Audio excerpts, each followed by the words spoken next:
Good morning, coffee lovers. I am excited to be back. I had to take a few weeks off while I was dealing with a whole lot of stuff. But I've got Airship coffee, the Buffalo blend, tasting notes of caramel, vanilla, and brown sugar. It sounds absolutely delicious, so I'm very excited. I brought my electric grinder out today because I don't feel like hand grinding in the heat. Every week I try brewing coffee 5 different ways with a different brand of beans to see if I can get the best flavor out of them. So today we're doing our French press as usual. We are going to end with our espresso shot, pour over like always. I got my cold brew perfect this time, and of course our mocha pot. Super excited. I already spilled water. I haven't even started. I've been doing a lot of reading about grinders and grinding in general. You can find them at your, Target, Walmart, H-E-B, whatever, usually for 20, 30, 40 bucks. I would not recommend buying those, especially if they're a blade grinder. What you want is a burr grinder. Now, a blade is basically a glorified blender. It uses a blade that spins around. It cuts up the beans. They're extremely inconsistent with their grind size. Now, the reason grind size is so important is it relates to the speed at which your hot water is able to extract flavor from your beans. Now, any nice grinder is going to be a burr grinder. Rather than having a blade that spins around, it's a steel disc with a bunch of different cutting edges, and they put them against each other, and they grind the beans between one another. Burr grinders are going to be significantly more consistent in how they grind your beans. So the general rule of thumb is that cutting your grind size in half makes them extract 4 times faster. Extraction speed is important because different flavors come out of your coffee grounds at different times. The moment hot water touches those coffee grounds, it's going to start pulling a lot of the acidity out. Now, acidity has a very sour taste. It's very bright. So if you have a brew where the grind size is too coarse and you don't brew it long enough, then all you're going to get is that bright acidity. It's going to be a very sour coffee. Once we get to that middle end, you get a lot of the sweet notes of coffee. You do get a lot of the best flavor in that middle point, but at the end you get a lot of the darker flavors. You get a little bit of bitterness, you get the richness. If you have a darker roasted bean, that's going to be tasting more of chocolate or nutty flavors. You want to make sure you get those bitter flavors out, but not too much. So if you grind too coarse and you don't extract enough, you get the high end, and that's what we call under extraction. If you grind too fine and you get too much of that bitter out and it steeps too long, you get what we call over extraction.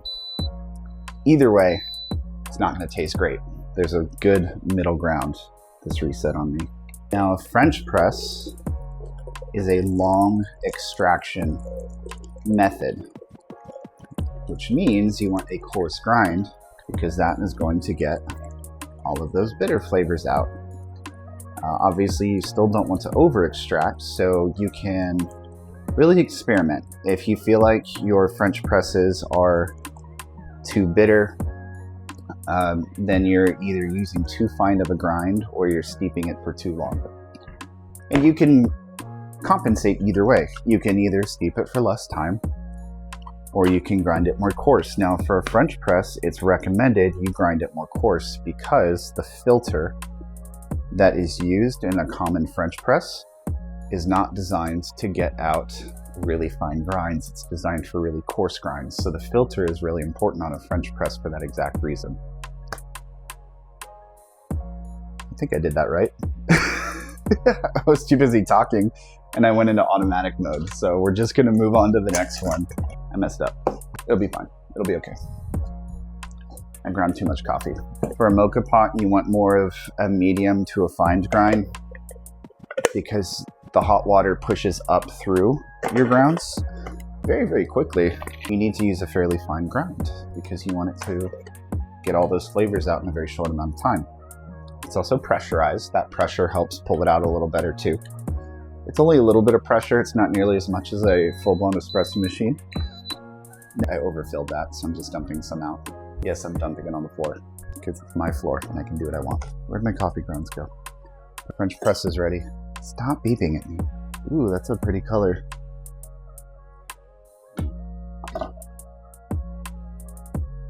Very pretty color. I know what I'm doing. I promise. Didn't grind enough. You'll see really, really expensive grinders out there. There's going to be a few primary differences between the cheap ones and the expensive ones.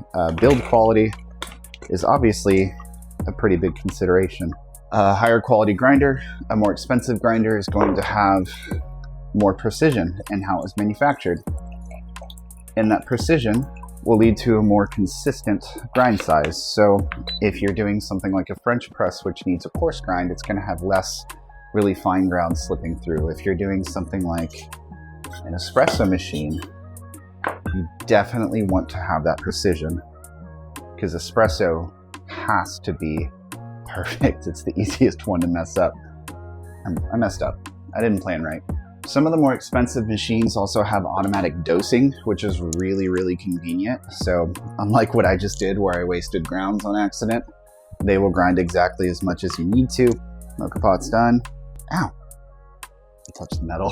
Espresso grinders require a high level of precision to get that ultra fine grind. You don't want anything too coarse coming through. If you grind your espresso too fine, then it actually ends up making a really bitter, awful espresso. For the same amount of money as I spent on this, which is not the most precise machine out there, you can get a really high quality, really precise hand grinder. But the obvious drawback is you gotta hand grind it. There's no getting around it. One of the other interesting things when it comes to discussions around something like grind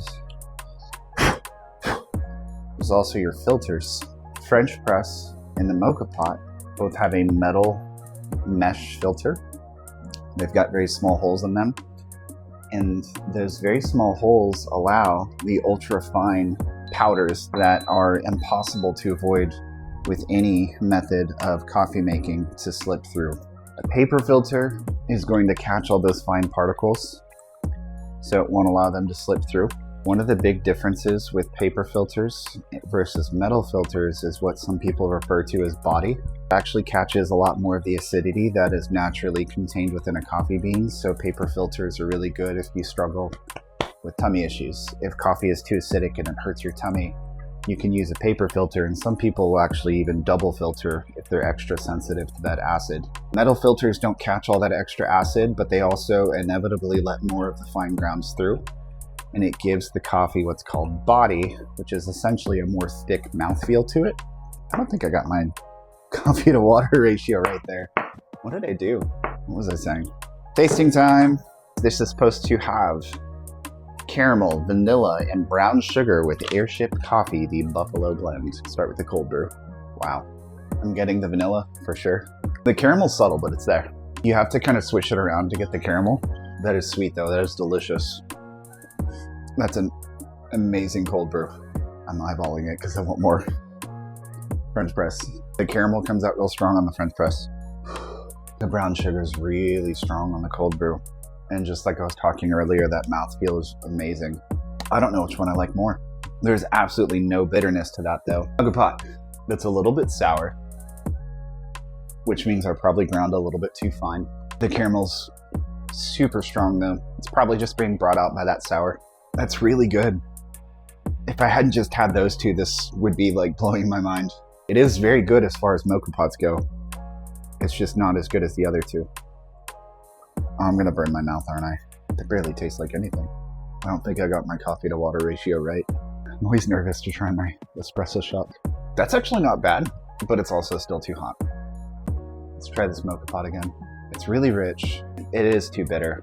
It's just a little bit. It's not even by much. Yeah, now that it's cooled down some, the French press is utterly fantastic. Pour over is good. It's very balanced. It's very smooth.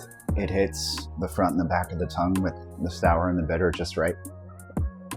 Something is just missing though, and I'm not sure what. Even the worst of these was a really good coffee.